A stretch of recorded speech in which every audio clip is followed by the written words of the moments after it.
Ako si Len, call center agent dito sa Cavite. Lumipat ako ng boarding house, 1-2 per month.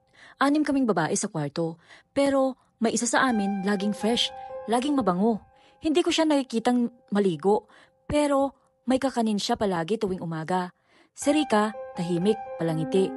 Pero tuwing gabi, lumalabas siya, nakapambahay lang. Kinabukasan, may pagkain na naman. Mabait? Oo. Pero habang tumatagal, amoy kalawang na ng dugo ang naaamoy ko tuwing nandyan siya. Isang gabi, maaga ako umuwi. Tahimik ang kwarto, tulog si Rika. Pero may naririnig akong kaluskos sa kisame. Sumilip ako sa siwang. May mga matang nakatitig sa akin. Hindi gumagalaw. Kinabukasan, sabi ko, may daga sa itaas.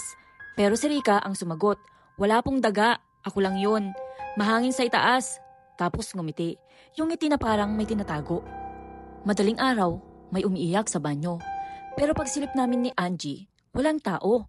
Sa salamin, may nakasulat na hindi maintindihan. Sa sahig, may dugo. Kinabukasan, nagmadali akong umalis. Binuksan ko ang salamin sa kabinet. Teka, tulog pa si Rika sa kama.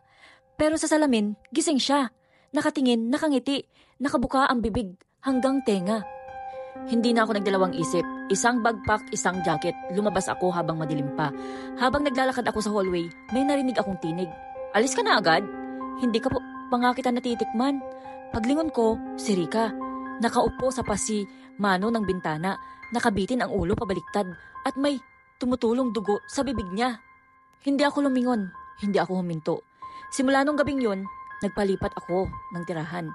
Pero sa tuwing lumilingon ako sa salamin, minsan may mata sa sulok at minsan may ngiti.